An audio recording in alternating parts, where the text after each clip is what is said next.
tarde para nós. Bem-vindos à nossa aula. Todos alimentados? Todos descansados? Muito bem. Então, vamos trabalhar, que é a melhor coisa que a gente faz. Vamos aqui ao nosso slide recordar sobre o que estamos estudando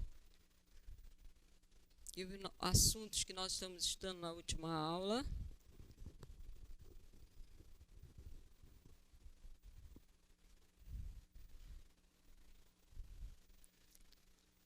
Estamos falando de extremos relativos, não é?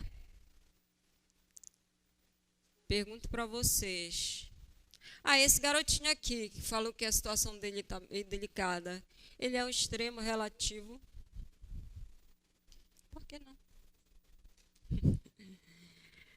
Na vizinhança dele, ele nem é o maior e nem é o menor, né? Tem alguém menor do que ele, tem alguém maior do que ele.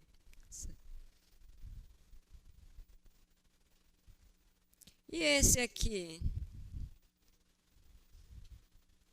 Ele é um extremo relativo local. Cadê? Eu apontei já. Eu pensei que ia ficar apontando aqui. Este aqui, ó. Parecido com Bernardo, ele.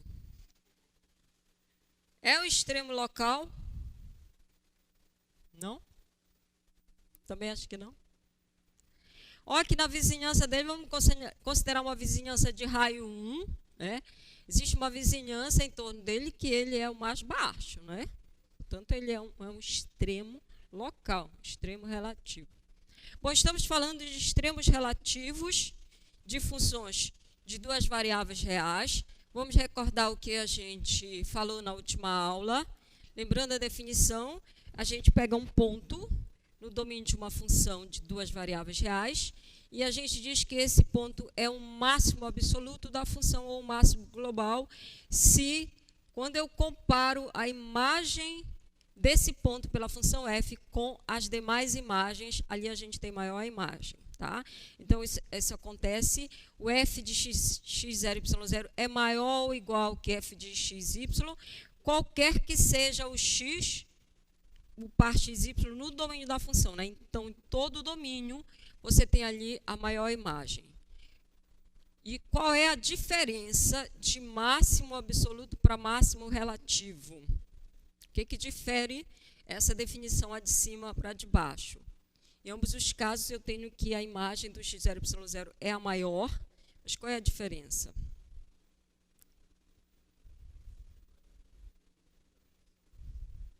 A de cima é em todo o domínio da função e a de baixo. Isso, a de baixo, basta que eu encontre uma vizinhança, tá, em que ali aquele tem a maior imagem. Então, o relativo para todo par ordenado em alguma bola, né, a bola em torno do ponto. Tem uma vizinhança desse ponto em que ali tá, a gente tem a maior imagem para todos os pontos nessa vizinhança. Tá? E a gente tem definições análogas para mínimo relativo e mínimo absoluto. Mínimo é a menor imagem em todo o domínio da função, relativo não, é só numa vizinhança que ali você obtém a menor imagem. Os máximos e mínimos de uma função, absolutos ou relativos, são chamados extremos da função. Tá? E o que a gente quer saber é como identificar esses extremos da função. A gente falou um pouco na aula passada, né, que tem uma dica para a gente, é que se um ponto ele é um extremo relativo da função, então ele é um ponto de máximo ou ele é um ponto de mínimo, então as derivadas parciais existindo, elas são nulas. Né? Significa, é um ponto de máximo ou de mínimo, o plano tangente ele é um plano horizontal. Portanto, as derivadas parciais da função naquele ponto, elas são nulas. Tá? Então, só que ele diz assim, se é um extremo relativo, as derivadas parciais são nulas. Nesse sentido, isso aqui vai me ajudar. Se o gradiente da função no ponto não é nulo, então não pode ser extremo relativo. Porque se é extremo relativo, né, ele anula as derivadas parciais. Tá? Então, os pontos que vão anular o o gradiente da função, ou seja, que as derivadas parciais são nulas, eles são candidatos a ser extremos relativos, né? É onde a gente está. Os prováveis estão aqui. Eles são chamados os pontos críticos, tá? Então, as derivadas parciais, se existem, são nulas, e tem os casos em que elas não existem, tá? E aí também cabe investigar, que pode ser caso de extremo relativo. Então, esses são chamados os pontos críticos. E ponto crítico, que não é extremo relativo, é chamado ponto de Sela. E aí, como é que a gente faz para localizar esses extremos relativos? O primeiro passo vai ser, então, determinar os pontos críticos. Ou seja, vai lá no domínio da função e descarta aqueles que com certeza não são, né? E fica só com os pontos críticos. E quem com certeza não vai ser? Aqueles que não anulam o gradiente da função, né? Então, o primeiro passo é identificar os pontos críticos da função, que vão ser os pontos que estão no interior do domínio da função, que anulam o gradiente, e aqueles que as derivadas parciais não existem. Uma vez identificado esses pontos críticos, tá? Já fizemos exercício na aula passada para calcular os pontos críticos. E agora, como é que eu sei se esses pontos críticos são extremos relativos ou não, tá? É isso que a gente vai ver na aula de hoje.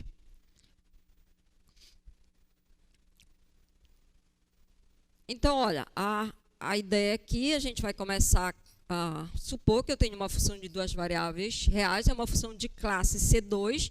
A gente vai pegar um ponto no domínio dessa função e esse ponto, ele anula o gradiente. Ou seja, eu estou pegando um ponto que as derivadas parciais são nulas, portanto, é um candidato a extremo relativo, é um ponto crítico, certo? Aí a gente falou assim, f é uma função de classe C2. O que é uma função de classe C2? O que significa isso, tá? Vamos dar aqui essa definição. A gente diz que n é um número natural, 1, 2, 3. Tá? Então, uma função ela é dita de classe Cn se as derivadas parciais de ordem n existem, são funções contínuas, tá, gente? O que é uma função de classe C1? Derivadas parciais de primeira ordem existem, essas são funções contínuas.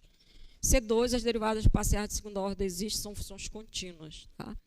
Então, voltando lá, no que a gente estava falando, a gente tem uma função de classe C2. O que significa isso?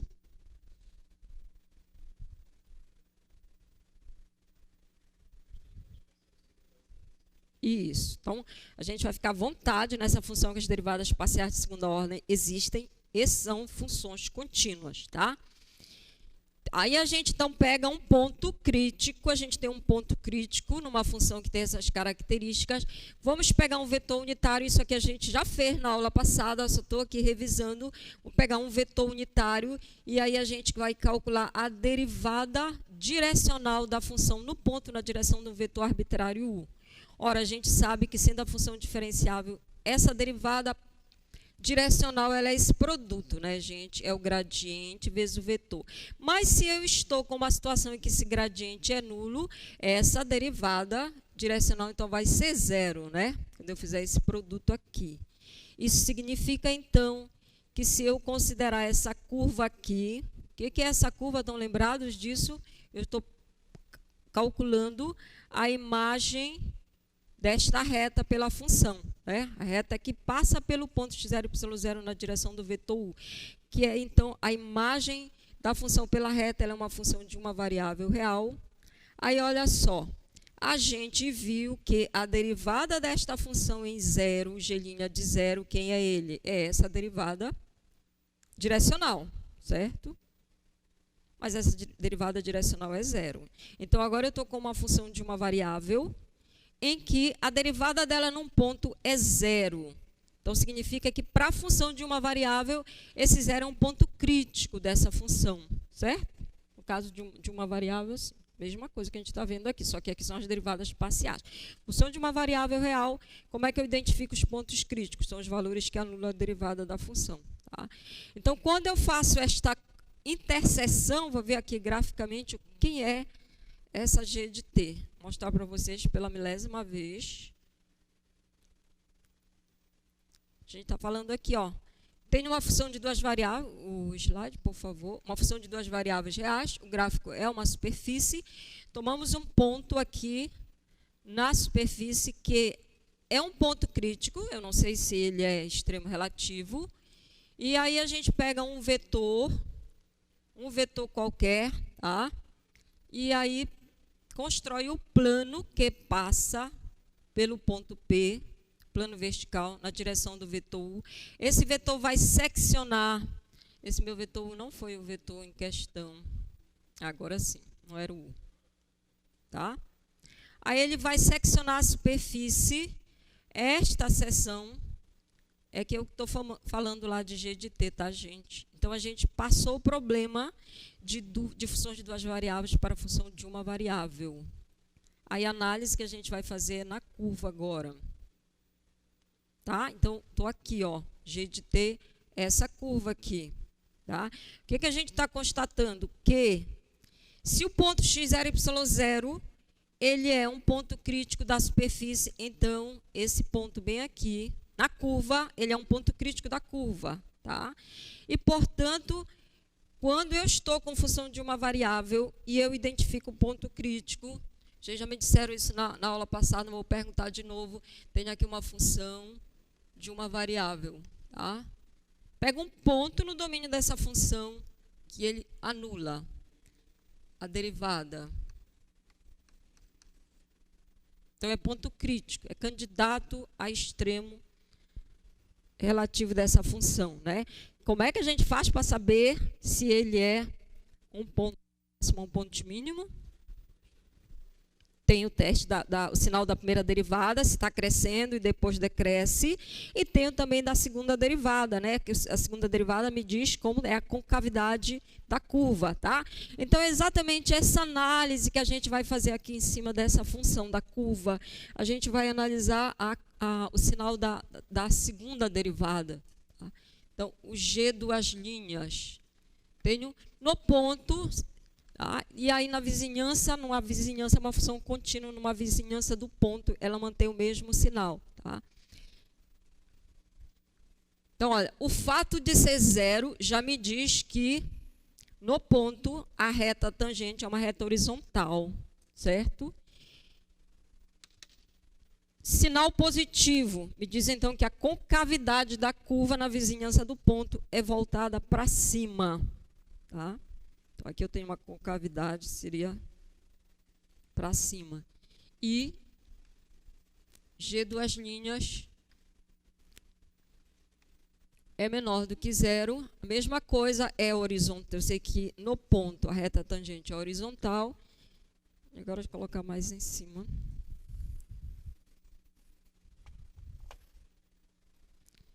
Sinal para baixo, concavidade é voltada para baixo, certo? Então, nesse caso aqui, eu tenho um ponto de quê, gente? Máximo ou mínimo? Como é? Está aqui, gente. Está aqui é o gráfico da função. Então, aqui é um ponto de mínimo, né? Então, aqui eu tenho... Então, ó, sinal da derivada segunda positiva, estamos falando de curva com concavidade voltada para cima, portanto, é um ponto de máximo. De mínimo, perdão. É um ponto de mínimo. Menor imagem naquele ponto. E em torno dele, as imagens são maiores, tá? E aqui, ó, concavidade voltada para cima, então a curva atingiu o máximo aqui, ponto de máximo, quando o sinal da derivada segunda é negativo, tá? Então, é exatamente esse estudo que a gente vai fazer. Então, tomamos a superfície, voltando aqui no slide, fizemos a interseção dela com o plano na direção de um vetor, passa pelo ponto na direção de um vetor arbitrário. Não é esse vetor, o vetor que era a superfície. Tá? E aí a gente vai analisar a concavidade, tá, desta curva, para a gente saber se a superfície, tá, como é que ela se comporta, se estamos falando de um ponto de mínimo, ou de um ponto de máximo, ou de nenhum dos dois também, né?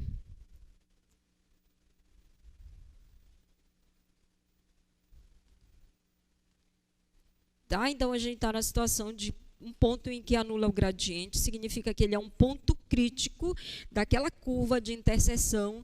E se é um ponto crítico, como é que eu vou agora saber se ele é um extremo relativo? A gente vai analisar o sinal da derivada segunda aqui da função. Antes, vamos recordar, na aula passada já definimos isso, nós chegamos a falar, né, do esse ano da função, que é uma outra função que trata-se do determinante de uma matriz de segunda ordem formada pelas derivadas parciais, tá? Então, lembrando, tem uma função de classe C2, portanto, estamos falando de uma função que as derivadas parciais de segunda ordem existem e são funções contínuas. E, nesse caso, as derivadas parciais mistas, elas são iguais, tá? E a gente define o esse ano da função como determinante, este determinante aqui. Inclusive, fizemos até um exemplo, não foi? Calculamos esse ano e tal. Daqui a pouco a gente vai trabalhar mais com ele. Mas a questão é que o que esse ano tem a ver com os extremos relativos. Como é que ele vai ajudar a gente nesse processo. Então, vamos ver como é que a gente vai usar esse ano da função. Então, vamos considerar aqui as situações que eu tinha falado. A gente tem uma função de duas variáveis reais. Tomamos um ponto no domínio da função x0, y0. Aqui é uma função de classe C2. Característica, eu sei que o gradiente da função nesse ponto, ele é 0. Tá? E aí a gente tomou um vetor unitário arbitrário, tá? Numa direção qualquer, um vetor unitário.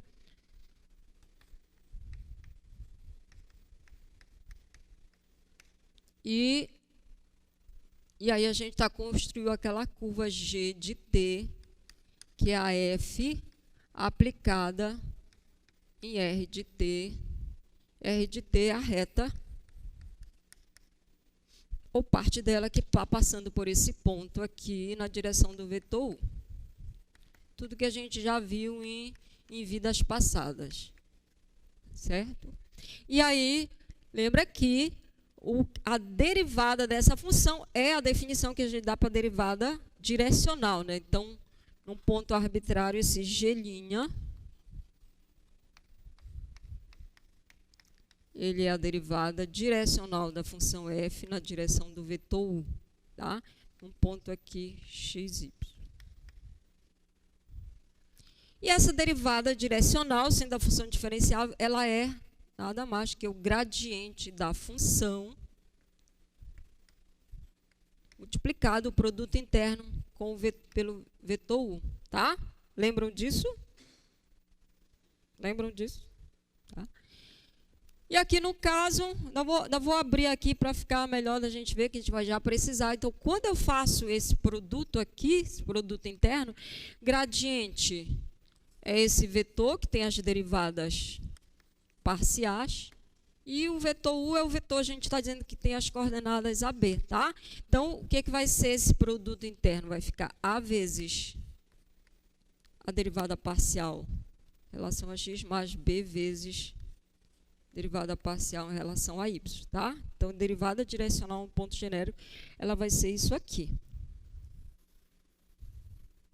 E aí, o que a gente quer agora é avaliar, né, como fica a concavidade dessa curva, e para isso a gente vai usar aquele recurso de calcular a derivada de segunda ordem, tá? Então, a gente vai derivar novamente na mesma direção aqui, tá? Então, eu vou calcular, representar assim, o G duas linhas, ele vai ser a derivada em relação a U da derivada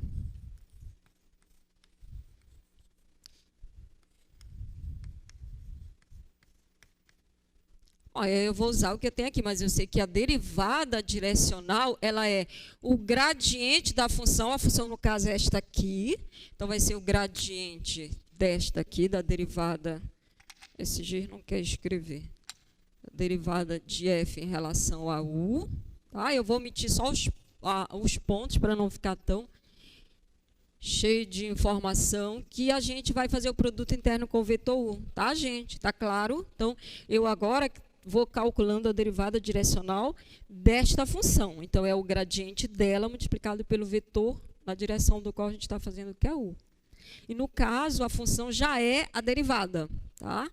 Então, a gente vai fazer isso aqui, que é o gradiente. Vamos fazer esse produto aqui. Quem vai ser o gradiente desta função? A função ela é esta aqui. Tá? Então, o gradiente dela é o vetor bidimensional formado pelas derivadas parciais. Tá? Então, a gente vai calcular que derivada desta aqui em relação a x. O que, que vai dar aí? Estou esperando vocês. Quero derivar isso aqui em relação a x.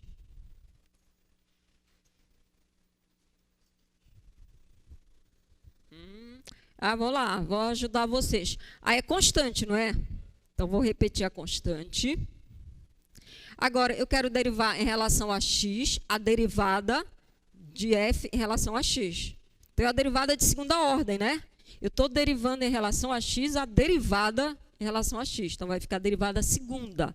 Isso aqui é a derivada segunda em relação a x. Mas é uma soma, então, continua aqui é constante. E eu vou derivar em relação a x essa função. Já era a derivada em relação a y, agora eu estou derivando em relação a x. Então, é derivada de segunda ordem. Tinha derivada em relação a y, agora eu estou derivando em relação a x. Tá? Então, aqui eu tenho a derivada em relação a x desta função.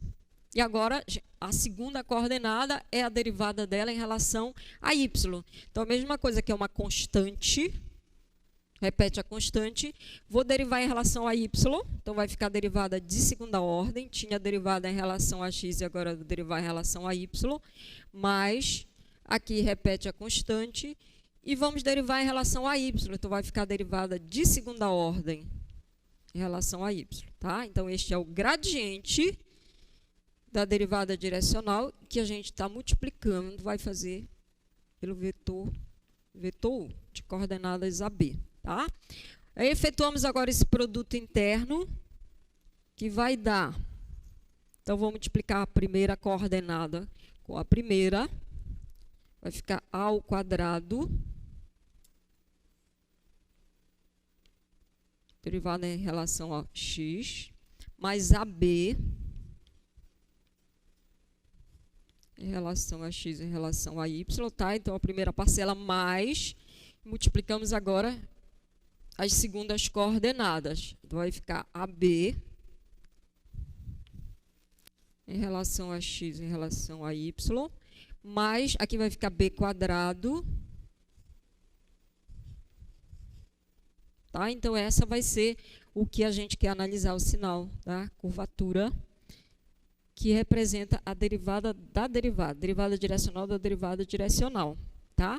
Agora, a gente está com uma função de classe C2, esqueci de escrever aqui, FSC2, né? Significa que as derivadas parciais existem, são funções contínuas, e neste caso, tá? Tem um resultado que mostra que essas duas aqui são iguais, e eu vou assumir também que a gente tem essa FF no ponto aqui, ela é não nula, para fazer. Então, vou ficar com isto aqui, olha, que a derivada, que eu estou chamando de G duas linhas, é a derivada de segunda ordem de f em relação a u. Um ponto arbitrário, ele ficou, tá? Só vou arrumar aqui, vou colocar essa expressão aqui, a derivada, em evidência. E aí vai sobrar a ao quadrado, tá? Aqui, gente, eu vou somar, tá? Porque são iguais, vai ficar 2AB, tá? Mais 2A. Aí, olha só, a gente tem aqui 2AB, F de XY, tá? Só que eu peguei e coloquei isso aqui em evidência, então, significa que está dividido agora aqui, tá? Para quando você multiplicar, você obter o que tinha originalmente. Então, eu vou escrever assim, 2, passar aqui para frente. Está multiplicando B, tá? Quando eu multiplicar este por este, eu vou ter exatamente 2 vezes a derivada mista vezes o vetor B. E então já, tá? Peguei esta parcela, esta e esta, só está sobrando esta parcela aqui. Vou colocar aqui mais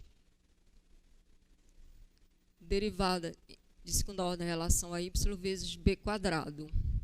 Ok? Tudo bem até aí? Aí, olha só, aqui eu tenho uma expressão que é assim, quadrado do primeiro, 2 vezes o primeiro, tá? Vezes um fator que eu vou considerar o segundo, vou completar quadrado aí, tá? Então, completar esse quadrado, eu vou somar aqui o quadrado desse fator aqui. Vai ficar assim, f de x, y, para eu ficar aqui com o quadrado da soma. Pronto, ficou o quadrado do primeiro, 2 vezes o primeiro vezes o segundo, o quadrado do segundo. Tudo bem? O que eu tenho que fazer, já que eu acrescentei uma parcela ali? Eu tenho que balancear, né? Se eu somei, eu tenho que subtrair para não alterar a identidade, tá? Então, isso que foi somado aqui, eu vou subtrair aqui, menos, tá? Então, o que a gente acrescentou aqui? A gente acrescentou esta parcela, mas só que ela está multiplicada por esta aqui. Então, é f de derivada mista vezes b ao quadrado. E esta aqui está ao quadrado, mas quando a gente multiplica por esta aqui, né, vai cancelar, vai sobrar só um fator. Ok? Então, agora eu só vou escrever isso aqui como um quadrado. Então, isso aqui ficou derivada em relação a x a mais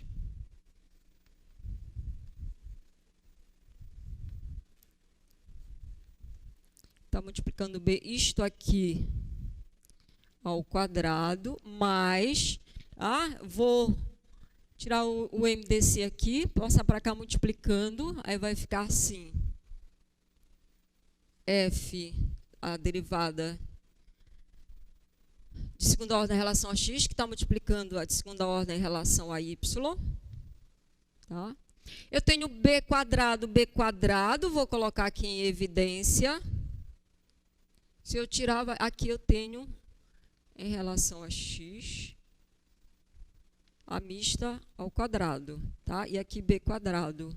E esse denominador que está aqui, vou colocar aqui na frente.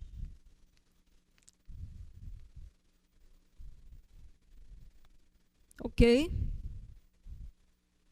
Então, fiz um monte de conta, ficou bonito no final, né? Não? Olha só. Lembra o que a gente está querendo mesmo com isso, gente?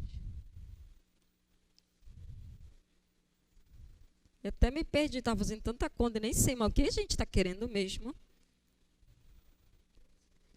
Bora, Bernardo mesmo. É, porque a gente está calculando a derivada de segunda ordem, que a gente está interessado no sinal que tem isso aqui para saber se as curvas, né? Quando eu pego uma direção qualquer arbitrária, como é que é aquela secção? Ela é uma curva que tem concavidade para cima ou para baixo? Então, estamos interessados no sinal. Aí, observa só aqui, gente. Pode isto que está aqui no parênteses ser um número negativo? Não, ele é alguma coisa que está elevado ao quadrado, tá? E nem vai ser nulo, porque este vetor aqui, olha, ele é um vetor unitário, então não tem a possibilidade de A e B ser simultaneamente nulos, tá? Então, pode ser que o B seja nulo, mas o A não é. Se o A for, não é. Então, aqui eu tenho um número que vai ser sempre positivo. Vou chamar aqui um A, tá? Escrever isso aqui. F de xx, que está multiplicando por um número que é sempre positivo. O meu interesse aqui é o sinal, mais a derivada dividido por isso. Isto aqui, gente, o que é que temos aqui dentro do parêntese? O que é isso aí? É esse ano, olha lá, no slide. O que a gente tem é exatamente o esse ano da função, tá? Então, vou colocar isso aqui, está multiplicado pelo esse ano da função. E aqui, olha, b² também é um valor que vai ser sempre maior ou igual que zero. Ele pode até ser zero, tá? Pronto, agora a gente quer analisar, tá? O que sinal que tem isso aqui. Estou interessado no sinal. Então, vai depender dos sinais que tem esses termos aqui. Aí, vamos ver as possibilidades, tá? Isso aqui, tá? Quando você aplica no ponto, ele é um número, estamos analisando aqui num ponto, tá? Então, ele é um número que pode ser positivo, negativo ou nulo, tá? Vou ver o que a gente conclui em cada caso.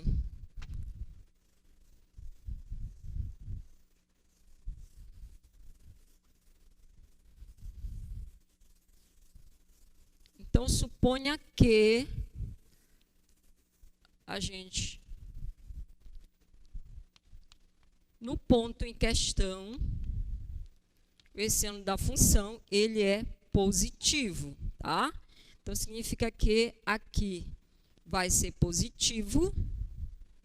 E aí, aqui é positivo, isso vai ficar dependendo de quem? Ainda o sinal vai ficar dependendo aqui desse fator aqui, tá? Então, vamos analisar esse fator aqui, tá? Para fazer as continhas, a gente dividiu, eu assumi ele não nulo, tá?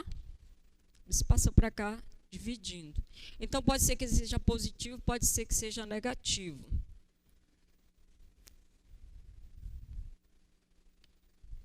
Calculado no ponto é maior do que zero. Tá?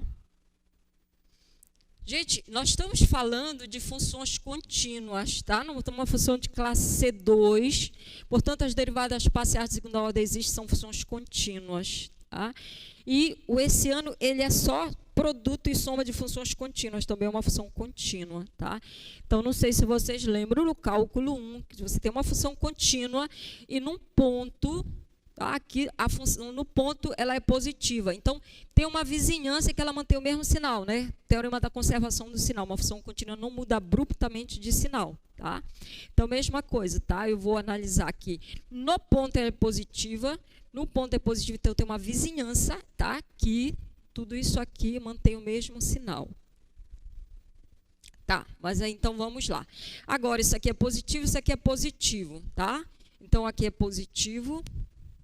Aqui é positivo. Que sinal vai ter a derivada de segunda ordem? Vai ser positiva, tá? Então, vamos estar com essa situação aqui, olha. A curva que a gente fez a secção é uma curva que tem concavidade voltada para cima. O vetor U é um vetor genérico, então, vale para qualquer um que eu pegar, tá? Portanto, neste caso, esse ponto aqui vai ser um ponto de mínimo, tá? Ele é um extremo relativo e é um ponto de mínimo.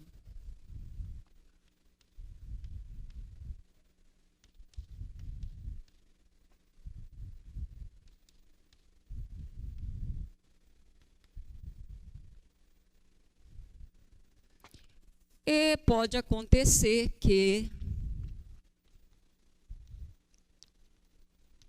a derivada de segunda ordem em relação a x seja negativa, tá? Então, como é que vai ficar esse sinal aqui?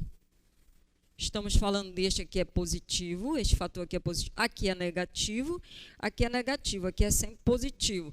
Que sinal vai ter aí o G duas linhas? Vai ser negativo, né? Vai ser negativo, então estamos aqui, olha, falando dessa situação aqui, tá? Vai ter concavidade voltada para baixo, é um ponto de máxima.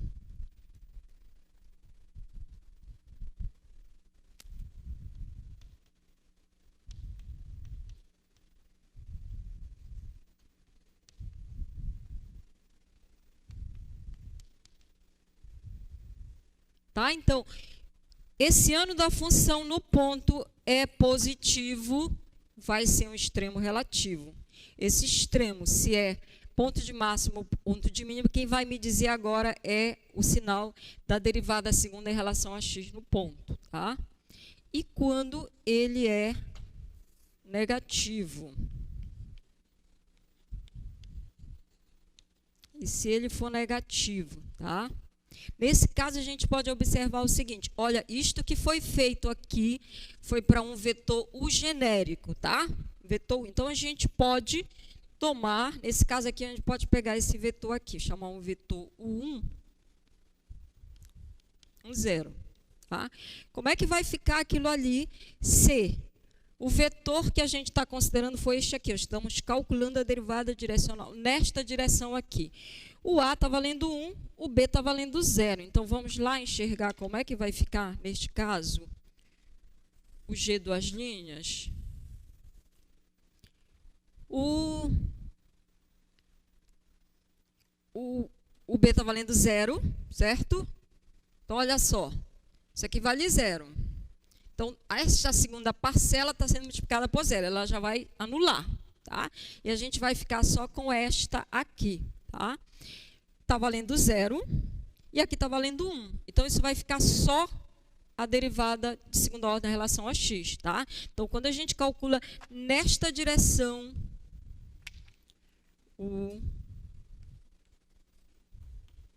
ele vai ficar no ponto lá. Não sei, aí o sinal pode ser positivo, pode ser negativo, tá? E se eu calcular, então eu escolhi um vetor conveniente para zerar isso aqui. Agora eu vou escolher um vetor conveniente para zerar esta parcela aqui. Então, quem poderia zerar uma parcela? É só colocar um valor aqui que seja o oposto desse aqui, tá? A gente pode tomar este vetor aqui. Ou o versor dele, se ele não for unitário. Vou colocar agora o B como sendo menos 1. Tá? Então, se eu colocar menos 1 aqui, para zerar, basta eu tomar o A como sendo este fator aqui. Vou pegar, então, esse quociente lá, em relação a XY, em relação a X, e menos 1. Tá? Então, vamos fazer a continha lá e ver o que fica neste caso. Então, vou só apagar aqui, porque... Tá? Então, agora a gente está escolhendo aqui, menos 1, e aqui, exatamente este valor aqui. Então, esta parcela aqui vai zerar, ok? E aqui vai ficar... Eu apaguei aqui, era esse ano da função. Tem 1 sobre f de x... o esse ano, e b quadrado, tá? Aí o b a gente está tomando como sendo menos 1 ao quadrado vai ficar 1. Então, vai ficar só essa parcela aqui. Neste caso, vai ficar 1 sobre x0. É muita anotação.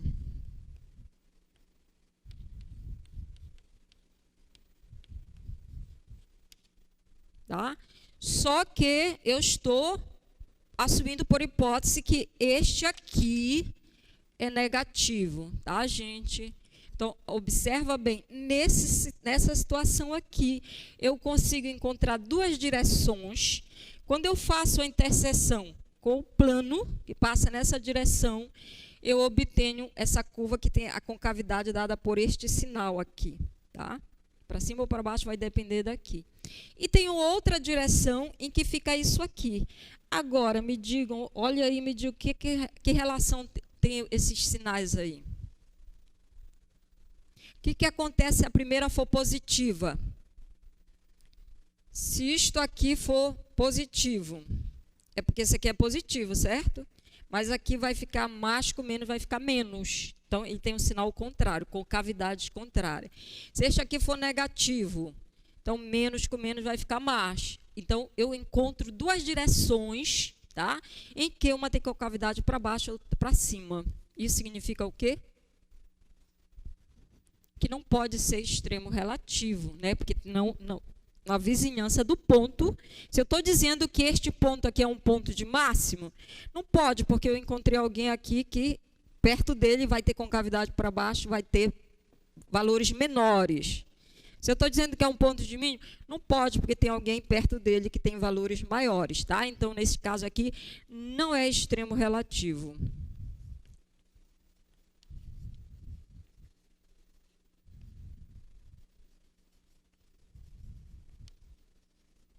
Tá? Então, positivo é extremo relativo, negativo não é. É o quê? Como é que a gente chama? quando não era ponto crítico, mas não é extremo relativo, é um ponto de Sela, tá? E o terceiro caso é quando o hessiano da função é zero no ponto, é nulo.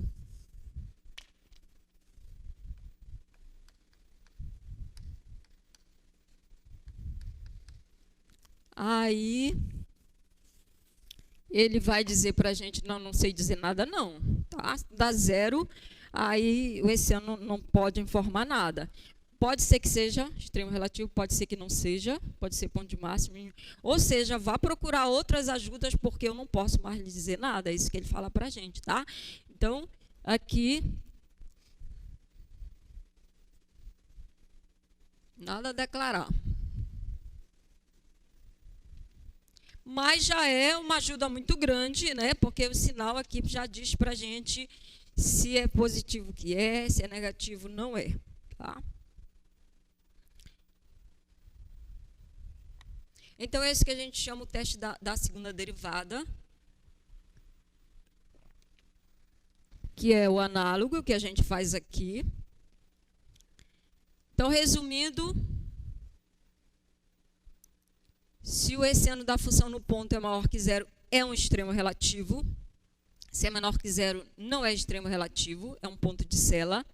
E se for igual a zero, nada se pode afirmar, tá? Procure informações adicionais. Aí, neste caso aqui, que é um extremo relativo, pode ser ponto de máximo, pode ser ponto de mínimo. Quem vai dizer para a gente é o sinal da derivada de segunda ordem em relação a x, tá? Se for menor que zero, é ponto de máximo. Sempre pensa assim, se é menor que zero, estamos falando de uma função que tem concavidade para baixo, portanto, está lá em cima, é ponto de máximo. E se é maior que zero, é mínimo relativo. Gente, alguma dúvida aí, alguma pergunta? Tá, tudo tranquilo? Então, a gente pode resumir o algoritmo para a gente localizar os extremos relativos. No primeiro passo, a gente vai determinar os pontos críticos, que são os pontos que anulam o gradiente da função.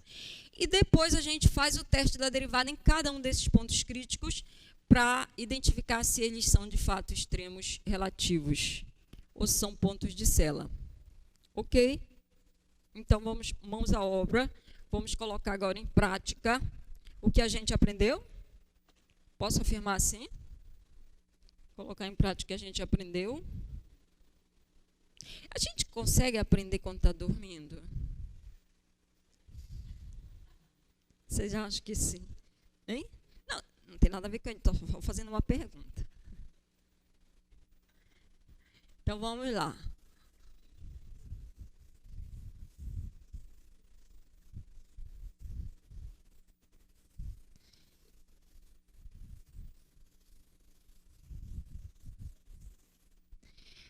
Podemos ver o slide para ver aqui qual é a função.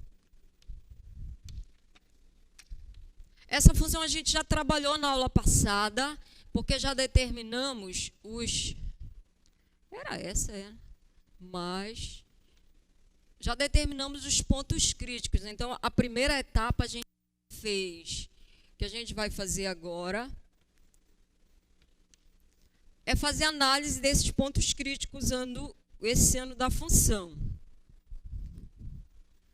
Tá? Então, a gente, na aula passada, lembra? A gente calculou o determinante não, o gradiente, né, e recaímos no sistema, e aí identificamos que ela só tem um ponto crítico, que é o ponto de coordenadas 0,5.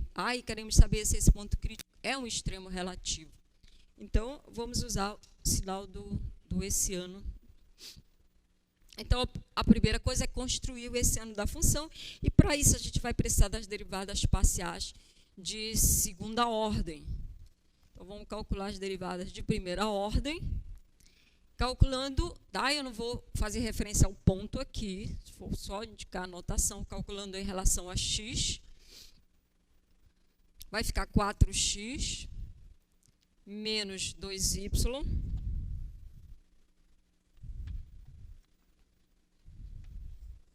mais 1, certo? E aí eu vou precisar da derivada dessa em relação a x em relação a y. Eu vou aplicar novamente, calcular a derivada em relação a x, do que eu já tinha derivado em relação a x, então é derivar esta em relação a x, vai ficar 4. Aqui é constante e aqui é constante, então vai ficar só 4. E derivando ela em relação a y, então é a derivada parcial mista agora, então vou calcular, derivar em relação a y constante, menos 2. Aqui nós estamos calculando um ponto genérico e vamos calcular a derivada dela em relação a y, constante, a primeira parcela vai ficar 2y, menos 2x, menos 1.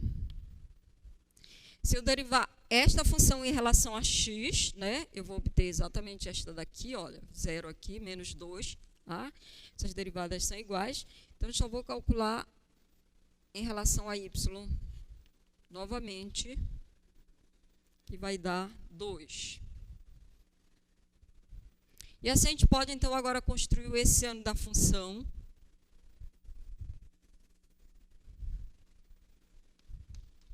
Num ponto genérico xy, ele é formado, derivada parcial em segunda ordem em relação a x, a mista em relação a y.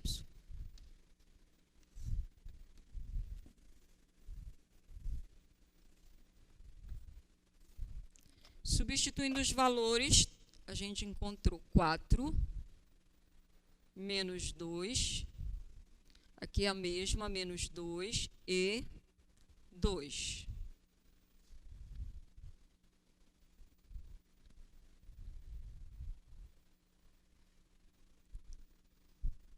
Vai ficar 8. Aqui vai ficar menos 4, né? Menos que menos vai dar mais, aí com menos da fórmula, menos 4 vai dar 4. Tá? Então, para um ponto genérico, ele ficou constante. Tá? Não ficou dependendo das variáveis, mas sempre atento, porque eu calculo hessiano que pode estar em função das variáveis x e y, e depois eu vou aplicar no ponto que eu estou querendo. Tá? Eu vou colocar aqui, apesar de já estar constante, só para a gente lembrar disso. Agora eu vou aplicar o hessiano no ponto. Como ele não depende das variáveis, dá esse valor. E este valor é positivo. Isso implica o quê? É extremo relativo, tá? Esse ponto, sim, ele é um extremo relativo.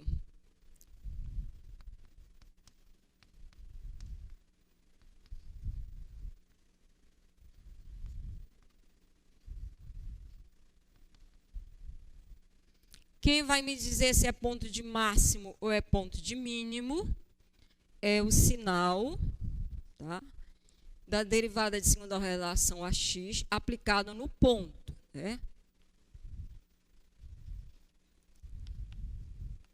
Calculado no ponto. Aqui também ela ficou uma função constante, tá? Mas eu sempre tenho que aplicar no ponto que eu estou estudando. Ela é constante, ela é 4 para qualquer valor que é positivo, tá? Então, estamos falando de alguma coisa que tem concavidade para cima, tá? Portanto, este ponto aqui é ponto de quê, gente? É um mínimo, é um ponto de mínimo relativo.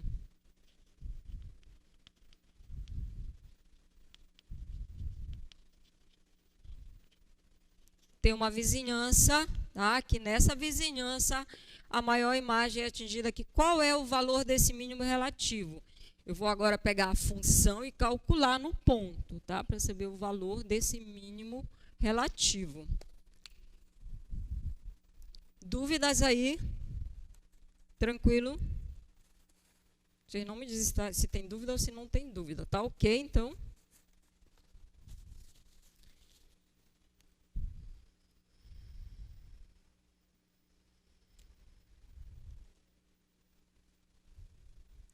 Dois x quadrado mais, vamos olhar aqui o gráfico da função.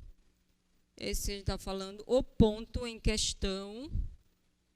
Esse ponto que está bem aqui, tá? Que é um mínimo relativo da função.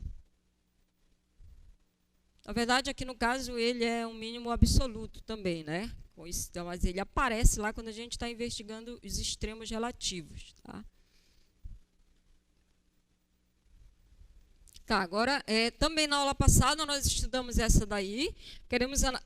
Identificamos um único ponto crítico, que é a origem. Queremos saber se esse ponto crítico é extremo relativo. Vamos fazer? Y² menos x².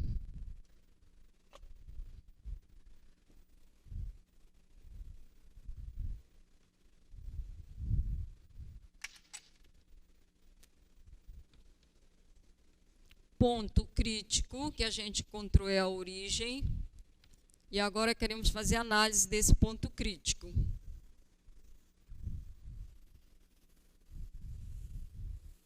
Tá? Então, vamos construir o essiano da função.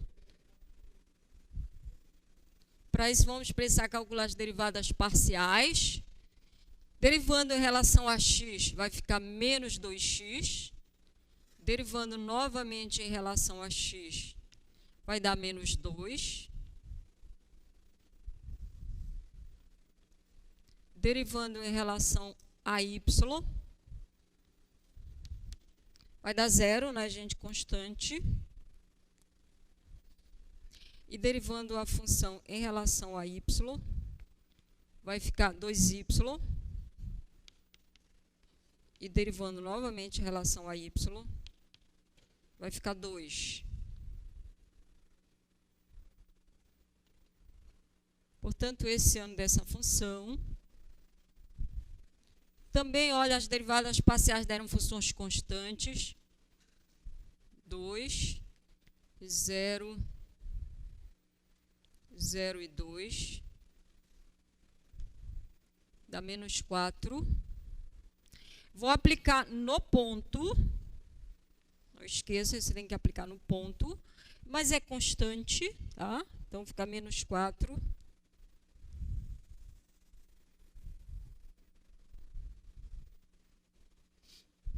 Deu menos 4. Menor que 0. Que conclusão podemos tirar daí? É um ponto de Cella, tá? Então, esse ponto crítico não foi aprovado como extremo relativo. Temos um ponto de Cella. Então, a origem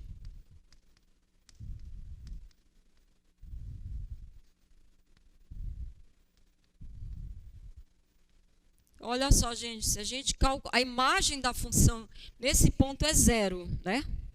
O f de 0, 0 é 0, tá? O que significa ser ponto de Cella?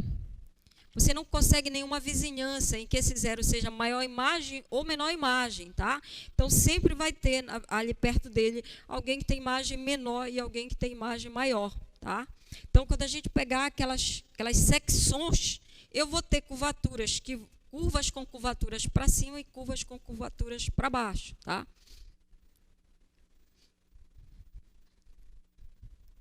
Vamos dar uma olhada aqui no gráfico da função.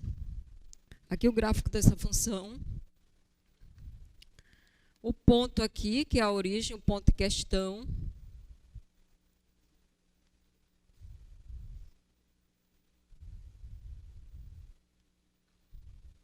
Tá? Então, dada uma direção qualquer, tem o plano vertical, tá? E este plano, então, secciona a curva. Que a gente está dizendo, olha, se ponto de Cella, por falar nisso, essa superfície lembra o que, gente? A figura aí, lembra alguma coisa? Uma cela, né? Daí o ponto de Cella, esse é o exemplo clássico de ponto de Cella, tá? Porque tem horas que ele está para cima e horas que está para baixo. E aí vamos ver que aqui, olha, vamos pegar diversos planos, seccionando aqui, e vamos ver que a gente tem curvaturas, algumas curvas com curvaturas para cima, outras, tá? Olha, em torno da origem, ele vai ter comportamento. Vou tirar aqui a superfície para a gente ficar só com as curvas. Tá? Em algumas direções está para cima, está para baixo, tá? Então não é ponto de máximo, nem é ponto de mínimo.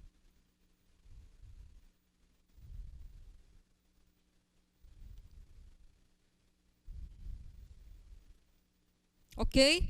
Claro isso aí? Tá claro ou não, gente?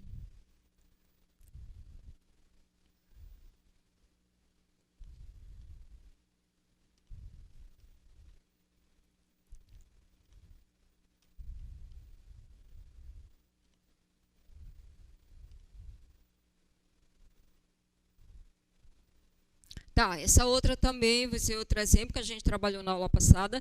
Determinamos os pontos críticos dessa função. Agora vamos analisar esses pontos críticos, saber quais são extremos, quais não são. X à quinta mais y à quinta menos 5x menos 5y.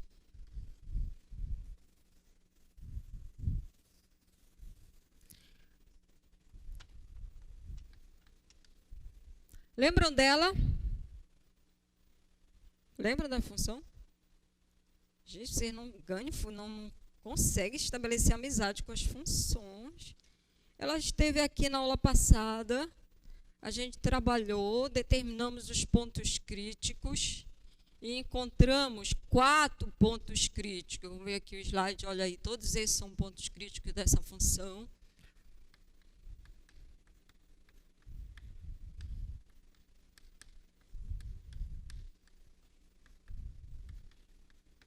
Assim fica difícil, gente. Vocês vão para casa, já esquece da aula. Vem para a aula, esquece de casa. Aí então fica complicado. Tá? Então vamos analisar cada um desses pontos críticos, saber quais são os extremos relativos. Vamos construir o essiano da função. Derivar em relação a x, vai ficar 5x à quarta menos 5. As derivadas de segunda ordem. Vai ficar 20x ao cubo. Em relação a y. Tá? Não tem y aqui, vai ser 0, né?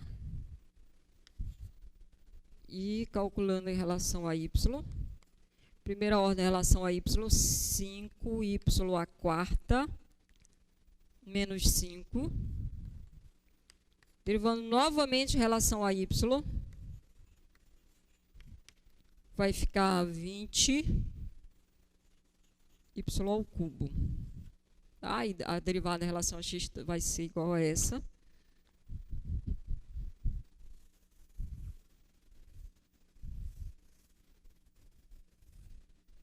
Então, em relação a x, 20x ao cubo. 0, 0, 20y ao cubo.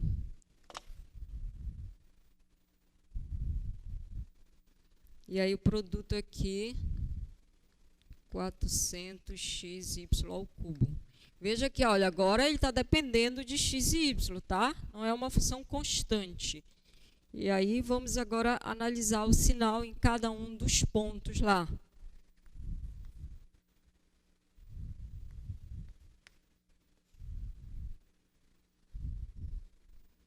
Vou pegar esses pontos logo aqui. Tá? Calculando em 1, que aqui vai ficar 1, ficar 400, maior que 0, ok, é um extremo relativo, tá? E derivada de segunda ordem no ponto, x ao cubo, 20x ao cubo vai ficar 20, que é maior que 0, tá? Então, é extremo relativo, estamos falando de alguma coisa que tem concavidade, as curvas, né? As secções são curvas com concavidade voltada para cima, então é um ponto de mínimo.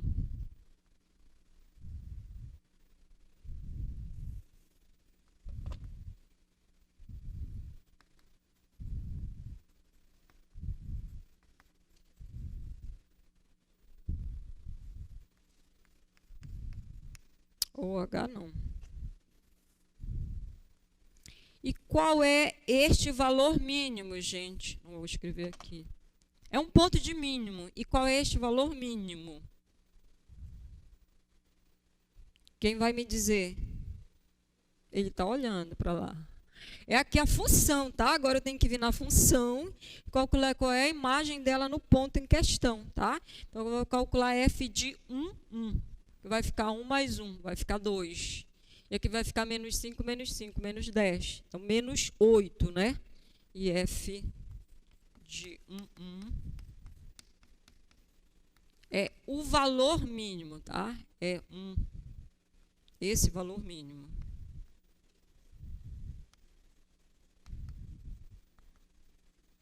Então, tem uma vizinhança do ponto 1, que o menor valor, tá? É menos 8.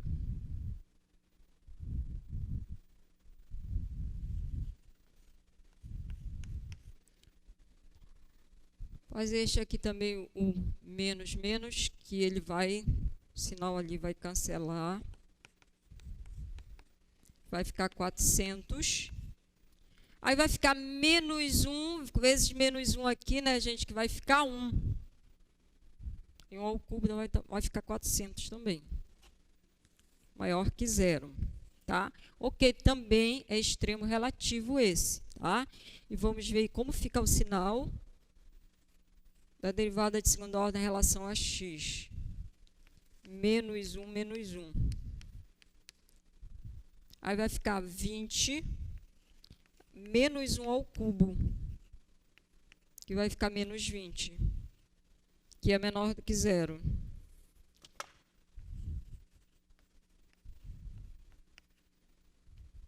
Tá? Então, estamos falando de alguma coisa aqui, ó, que tem concavidade para baixo, as curvas de teste da concavidade para baixo, então é um ponto de máximo.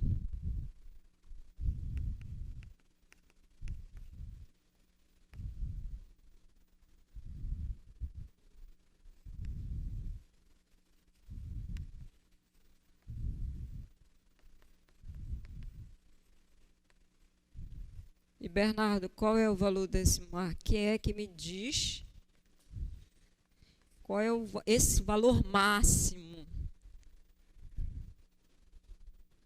Venho aqui na função, né? Calcular aqui o f de menos 1, aqui vai ficar menos 1, menos 1.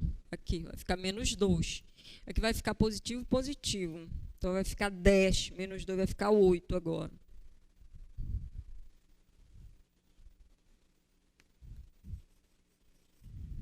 Esse valor máximo.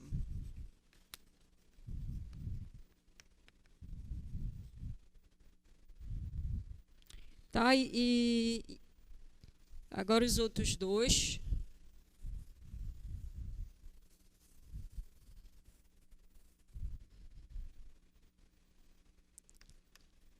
H de 1 menos 1. Aqui vai ficar, produto aqui vai ficar negativo, né, gente? E aí está elevado ao cubo, vai continuar negativo. E aí vocês me deixam juntar também, quando for o contrário aqui também vai ser a mesma coisa. Então, vamos juntar aqui. H de menos 1, 1 vai ficar menos 400. Menor que 0. Então, esses pontos aí são o quê? São de Cela, não são extremos relativos, né? São pontos de Cela.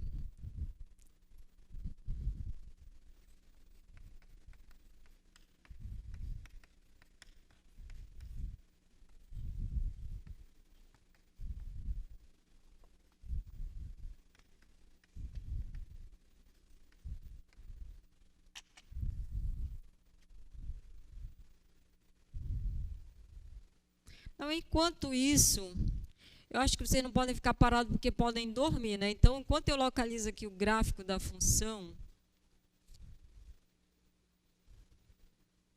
vamos trabalhar nesta aí, gente. Vou colocar aqui. Vocês, a aula passada também achamos os pontos críticos. Enquanto eu localizo o gráfico, vamos trabalhar em cima desta aqui. Localizamos os pontos críticos dessa função.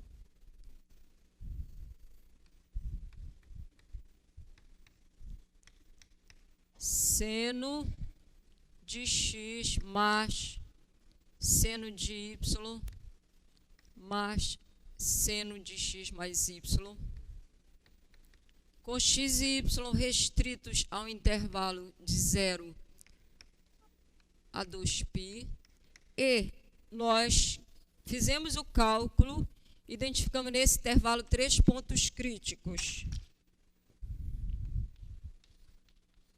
que foi os pontos π sobre 3, π sobre 3, 5π sobre 3, 5π sobre 3 e π, π. Então, vamos ver quais desses são pontos, são extremos relativos. Façam, por favor, o cálculo. Deixa eu abrir aqui o gráfico da função.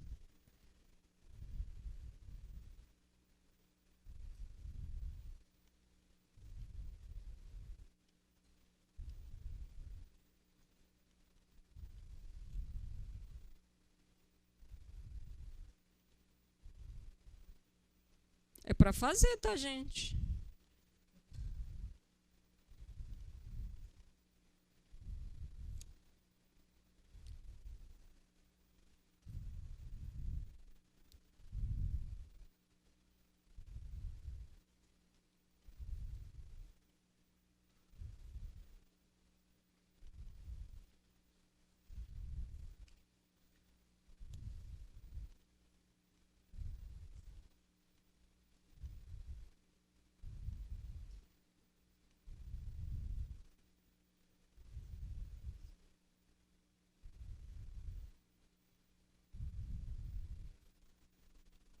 Já está pronto?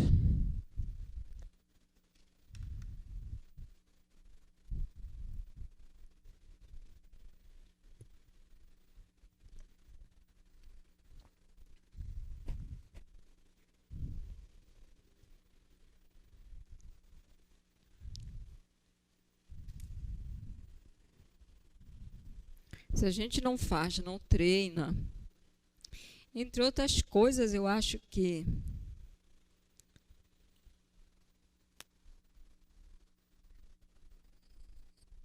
cria agilidade, né? Melhora a aprendizagem e também no dia da avaliação você está mais ágil.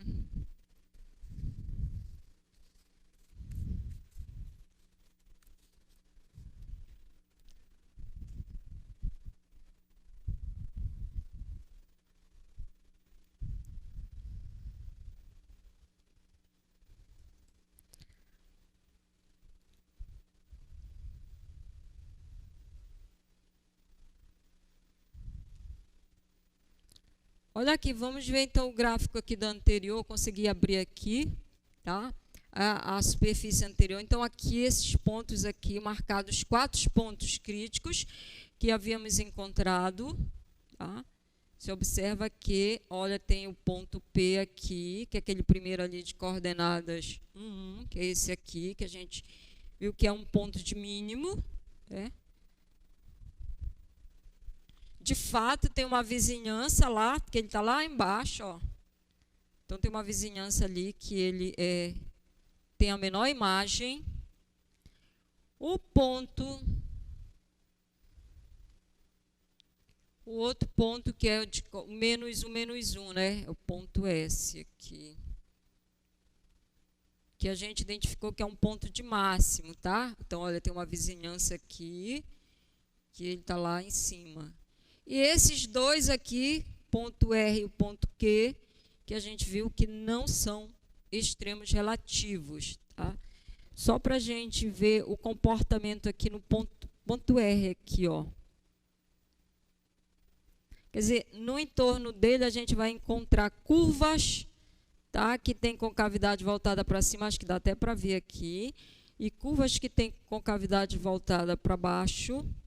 Ou seja, tem alguém ali, por menor que seja a vizinhança, tem pontos que têm imagem maior do que ele, imagens menores do que ele, tá? Fazer aqui a interseção para a gente olhar as secções, como é que ficam.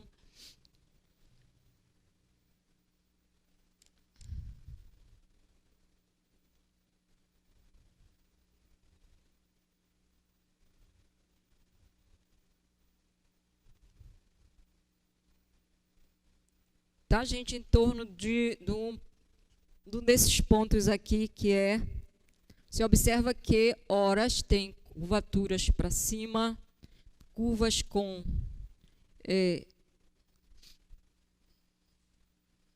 aqui, ó, curvatura para cima, aí inverteu aqui, é um ponto de sela, tá? Tirando aqui a superfície para a gente visualizar melhor só as curvas na vizinhança do ponto, ó. E isso não acontece com os outros dois pontos.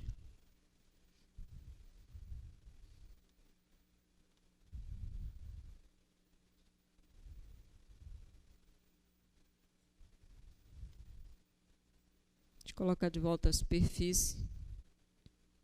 Pegar o ponto S, que é o ponto de máximo.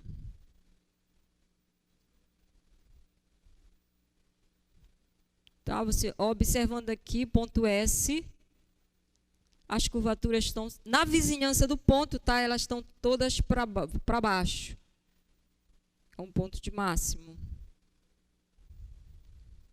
Tá olhando só a curvatura. Gente, é na vizinhança. Você pode observar que mais longe, né? Olha, está invertendo. Nós estamos falando de uma vizinhança do ponto e não em todo o domínio.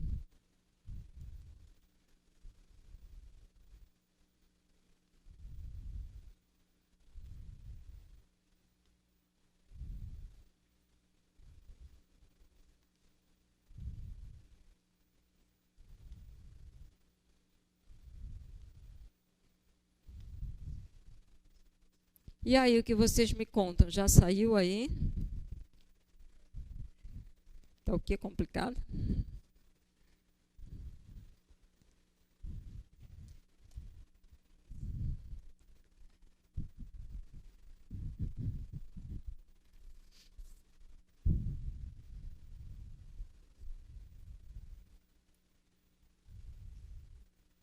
Bom, vou fazer aqui junto com vocês, porque vamos fazer aqui no slide, as contas são longas, né? Se eu for escrever aqui no quadro, vai demorar muito tempo, tá? Mas me contem se está igual a de vocês. Quando a gente derivar sucessivamente em relação a x em relação a x, obtemos isso aqui, menos seno de x, menos seno de x mais y. Chegaram lá? Tá? Em relação a x em relação a y, menos seno de x mais y. Não, Bernardo? Em relação a x, e depois derivar em relação a y. Tem isso aqui. E a derivada de segunda ordem em relação a y dá isso aqui. Tá? Fazendo aqui esse determinante, então, o esse dessa função dá isso. Seno de x, seno de y, mais seno de x mais y, que multiplica seno de x mais seno de y. Então, agora a gente só vai aplicar, tá, em cada um desses pontos aqui para analisar o sinal.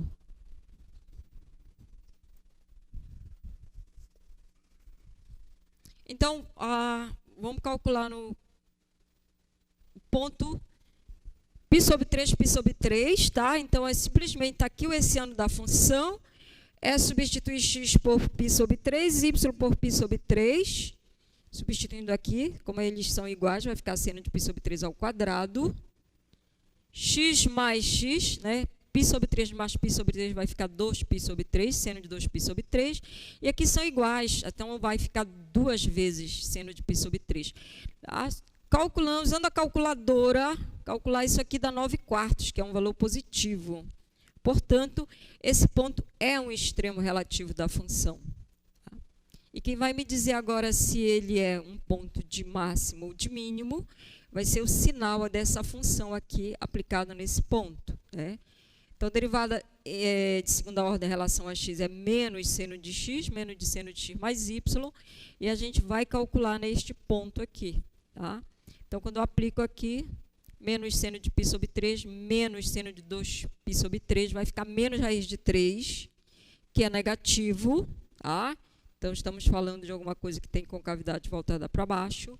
Portanto, é um máximo relativo.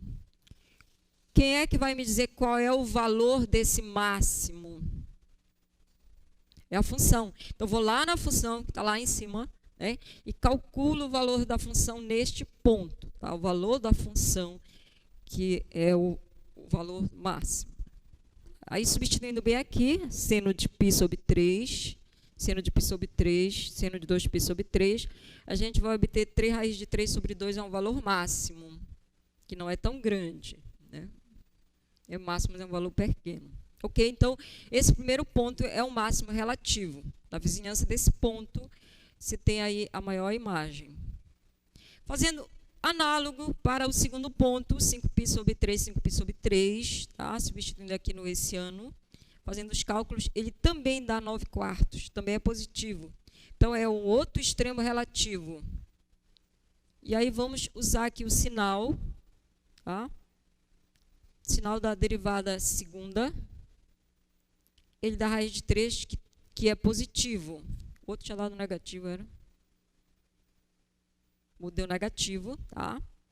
Agora, ele deu positivo. Então, estamos falando de uma coisa que tem concavidade voltada para cima. É o mínimo relativo. E o valor desse mínimo, eu substituo bem aqui, tá? Calculo f de 5π sobre 3, f de 5π sobre 3.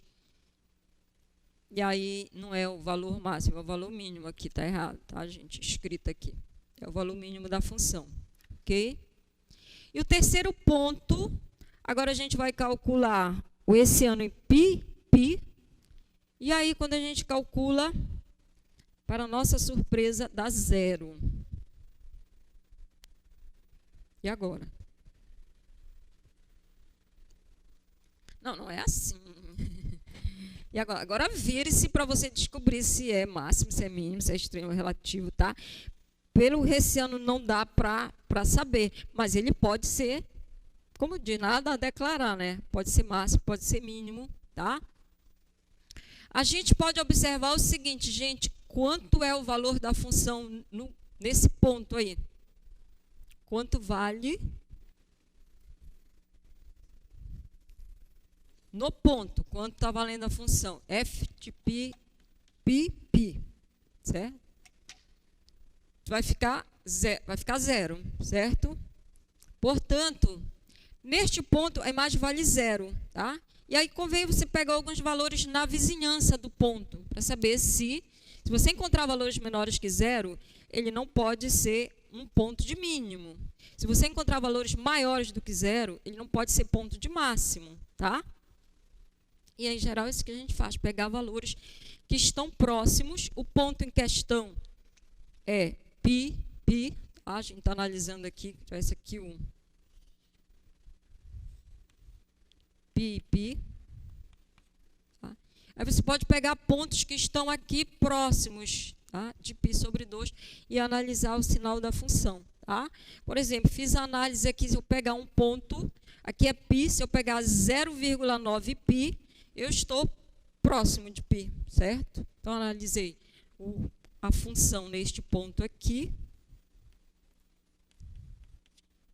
E um pouco maior, f de 1,1π. Ou seja, eu vou usar a calculadora para calcular quanto vale a imagem da função aqui e aqui nesse ponto, quando o ângulo está valendo 1,1π, 0,1π, ou valores próximos, tá? E aí, o que a gente constata aqui? Vamos ver aqui o slide, tá? Quando a gente calcula 1,1, dá menos 0,3, que já encontrei um valor menor do que a imagem da função no ponto, tá? Então, não pode ser ponto de mínimo, porque na vizinhança tem um ponto e o outro dá um ponto maior, tá?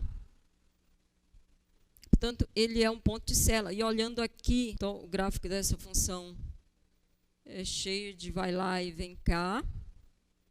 Tá? Então, aqui tem os três pontos que a gente detectou nesse intervalo. Cadê o slide? Tá? Então, o ponto P aqui, que a gente viu que era um ponto de máximo. O ponto R, o ponto de mínimo. Tá? Então, tem uma vizinhança que é um vale aqui. Aqui a gente tem um pico aqui no ponto no ponto P. O ponto P é π sobre 3, tá, gente? O outro aqui é o 5π sobre 3. E este que é o π, a gente pode ver aqui, vamos ver como ficam as curvas em torno dele aqui. Como o valor não é muito alto, quase não dá para a gente ver que... Olha, ele saiu do lugar, o ponto R. Que as curvaturas mudam. Eu tirei o ponto R do lugar, olha.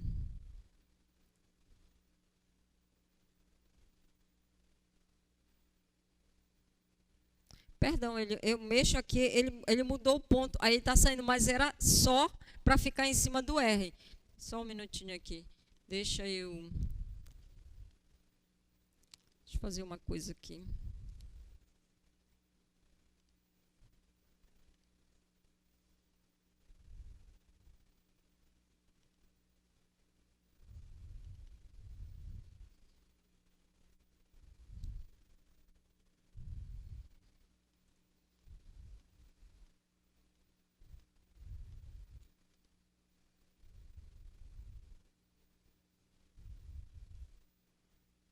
R.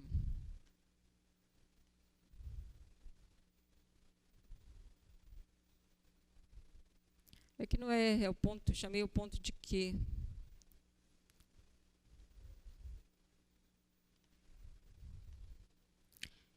E não tinha mudado nada, eu que estava pegando o ponto errado, gente. Tá? Então, ele está lá no ponto, tá? Pegando as curvaturas.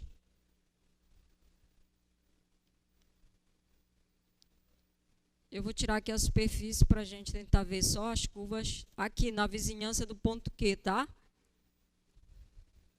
Não tem muita profundidade, mas dá para ver que horas, você tem curvas que vai para baixo, num lado, inclusive de um lado por uma curvatura, do outro lado outra curvatura, tá?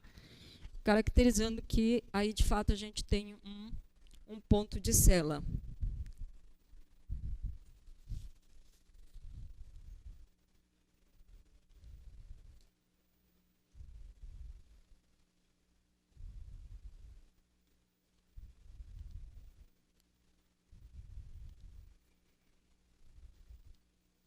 Dúvida, gente? Não? Eu gosto assim. Ótimo, então vamos continuar. Agora eu quero determinar os extremos relativos dessa função.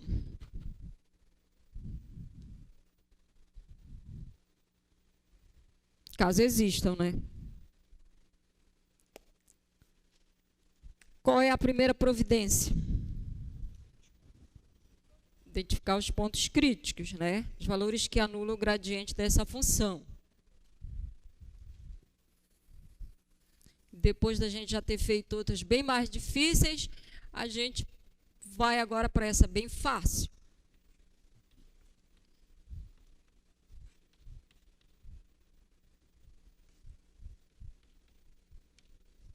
Então, os pontos críticos, candidatos a extremos relativos.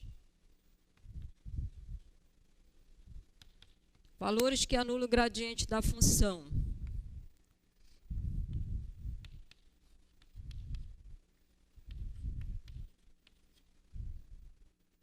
Gradiente dessa função, derivada em relação a x, vai ficar 2, derivada em relação a y vai ficar 3, é o gradiente dessa função, certo? O que acontece? Quais são os valores que vão anular esse gradiente aqui? Nenhum, tá? Então, não tem pontos críticos aí. Tá? Não tem nenhum valor que anula o gradiente, diferente de zero. Zero para todo x, y. Não tem candidato a extremos relativos. E a gente já falou na aula passada que essa função aí, que é cujo gráfico é um plano, ela não tem nem máximos nem mínimos. Estamos falando de absoluto, né? Não temos ponto crítico aí é zero, e a gente falou na aula passada que se você pegar um ponto qualquer, sempre tem um que tem uma imagem menor, sempre tem um que tem uma imagem maior, tá? Então, qualquer ponto ele não pode ser ponto de máximo e nem ponto de mínimo, tá? Não tem nem absoluto nem relativo. Mas, e, gente, o domínio dessa função é todo R2. Mas e se a gente quiser analisar agora, eu vou fazer uma restrição aqui, eu quero saber se essa função determinar os extremos relativos nesse domínio aí agora. Ela está definida apenas nesse conjunto, que é o subconjunto do R2, para x no intervalo de 0 a 1 e y no intervalo de 0 a 1 também. Vai ter máximo e mínimo nesse conjunto? Será? Tu põe fé que sim. Essa é uma questão que a gente quer saber agora, né? Se eu tomar um conjunto como este aí, será uma função que antes não tinha extremos absolutos, será que ela passa a ter extremos absolutos, tá? Então, nós vamos ver como determinar os extremos de funções em conjuntos compactos. O que a gente já estudou isso em cálculo 1, tá? Lembrando de cálculo 1, o que a gente viu lá? Eu tenho aqui agora uma função de uma variável, tá? Que é uma reta definida, tá? Domínio dela todo R2. Esta função é uma reta crescente, então ela não tem máximo nem mínimo, porque pega um valor, tem sempre o maior, tem sempre o menor, tá? Porém, se a gente fizer uma restrição no intervalo dessa função, eu agora quero considerar essa função apenas no intervalo fechado que vai de 0 a 2. Ela vai ter máximo e mínimo agora nesse intervalo, né? Então, a gente tinha isso aqui, ó. Tinha uma reta. É uma função crescente.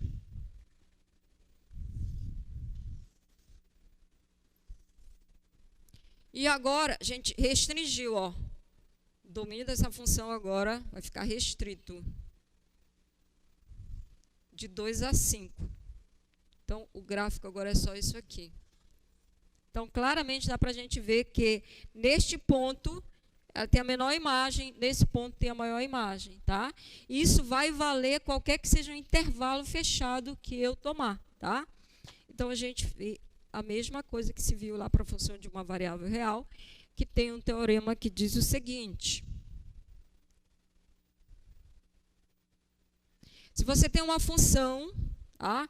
Uma função de uma variável real, ela é uma função contínua em um intervalo fechado.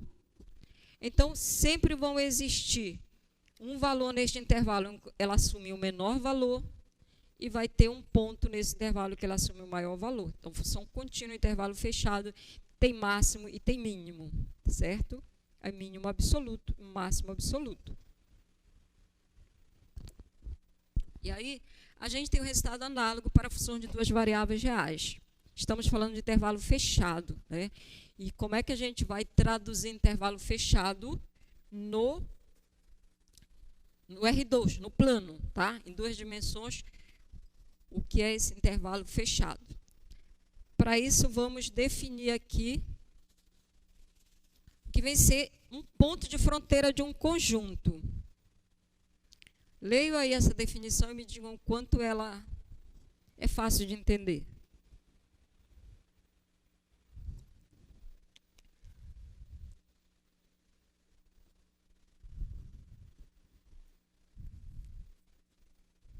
Entenderam? Que é um ponto de fronteira. Estou falando de conjunto de R2, tá? Então, vamos falar de R2, mas a definição ela é mais genérica. Um ponto do R2 ele é ponto de fronteira de um subconjunto do R2 se toda bola aberta concentra nesse ponto, tem pelo menos um ponto que é do conjunto e pelo menos um ponto que está no complementar do conjunto. É a ideia da fronteira, né? Uma linha de fronteira de um lado, você tem a área de um país, de outro lado você tem a área do outro país. Exatamente a mesma coisa, o conjunto, tá? Então, você tem aqui o conjunto.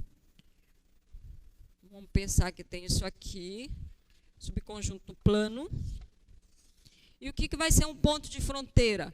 Um ponto do R2 em que qualquer bola que você fizer em torno desse ponto, vão ter pontos que estão no conjunto e estão pontos que estão fora do conjunto, portanto, no complementar do conjunto.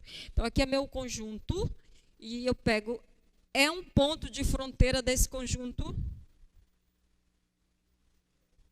Não? Sim. Por que não? É porque dá um ponto de fora? Porque eu posso pegar essa bola aqui, e essa bola tem pontos de fora e tem pontos do conjunto.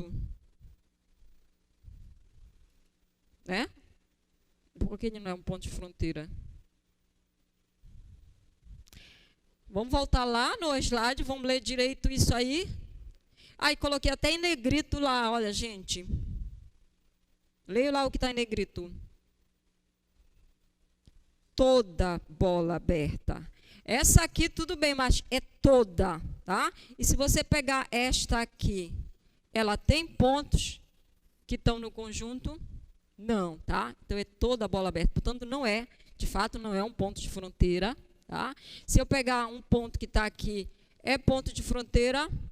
Não, porque toda a bola aberta, não. Eu posso pegar um intervalo bem pequeno aqui, que ele não tem pontos de fora. Agora, se a gente pegar aqui na borda do conjunto, aí sim, qualquer bola, por menor que seja o raio dela, ela vai ter pontos que estão no conjunto e pontos que estão fora do conjunto, tá? Aí ele é um ponto de fronteira. Aí o conjunto de todos os pontos de fronteira, a gente chama a fronteira do conjunto. Então, vamos fazer aqui pegar uns exemplos para a gente determinar a fronteira do conjunto. Tá? Então, o conjunto de todos os pontos de fronteira de um conjunto, a gente vai chamar a fronteira do conjunto. Vou pegar esse conjunto aí, queremos determinar a fronteira desse conjunto. Quem é ele? Os pares ordenados para os quais o x é maior do que zero, estritamente maior que zero, e o y é estritamente maior do que zero. Tá? Vamos tentar fazer um desenho aqui desse conjunto no plano, subconjunto do R2. Tá? Então, primeira condição, x estritamente maior que zero, então tem que estar para esse lado aqui, certo? Qualquer ponto que está aqui, não incluindo aqui o eixo y, o x é estritamente maior que zero. E diz que o y tem que ser maior que zero. Então, maior que zero está acima do eixo x, certo? O e aqui me diz que ele tem que estar simultaneamente nas duas condições, tá? Então, vai ser só essa parte aqui. Agora, a gente não vai entrar o eixo, né? Vamos deixar pontilhado aqui. Agora tem um... Porque, olha, é estritamente maior. E no eixo, o x é exatamente zero. Então, esse aqui é esse conjunto. Ok. Agora, o que a gente quer? A fronteira desse conjunto.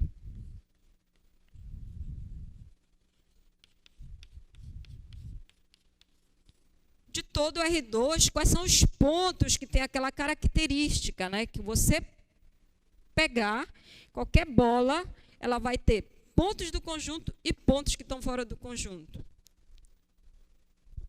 Que é onde está a fronteira do conjunto?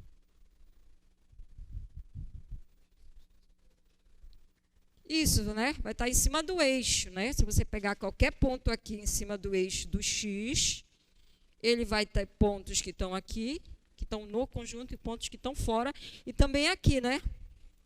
No eixo do y. Então, a gente vai descrever aqui, olha, primeiro o semi-eixo do x, vamos descrever assim, os pontos que estão aqui,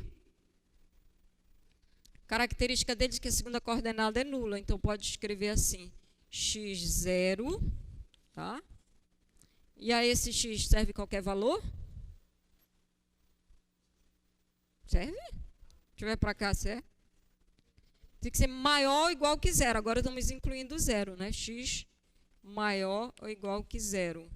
Unido com este pedaço, esse segmento aqui, que são os pontos que estão em cima do eixo do y, portanto, a segunda coordenada é nula. A primeira, perdão, 0y, tá? mas só serve para y maior ou igual que zero. Y maior ou igual que zero. Tá? Então, essa é a fronteira desse conjunto. Pergunto para vocês, que é isso aqui, então, a fronteira. Aqui está o conjunto, aqui está a fronteira. Essa fronteira está contida no conjunto? Tá? Olha, a fronteira é exatamente aqui, o semi-eixo, né? O semi-eixo está aqui. Não, né? Porque aqui está dizendo que tem que ser estritamente maior do que zero.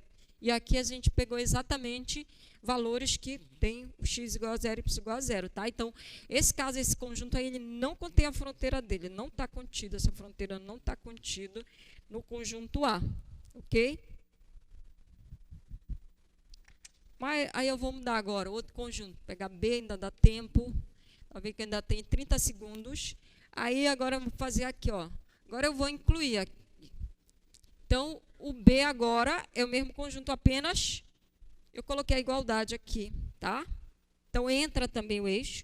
A fronteira vai mudar, gente? Não, a fronteira é o mesmo, tá? Mas agora, a fronteira está contida no conjunto. O conjunto contém a sua fronteira. Nesse caso aqui, sim, e está contido em B, ok? Antes da gente ir embora, informando o pessoal que vai fazer a segunda chamada, nesta sexta-feira, no horário da aula, faremos a segunda chamada. E lembrando que na sexta-feira a nossa aula será aqui, tá, gente? Não será aula de monitoria, ok? Obrigada pela presença de todos e até sexta-feira.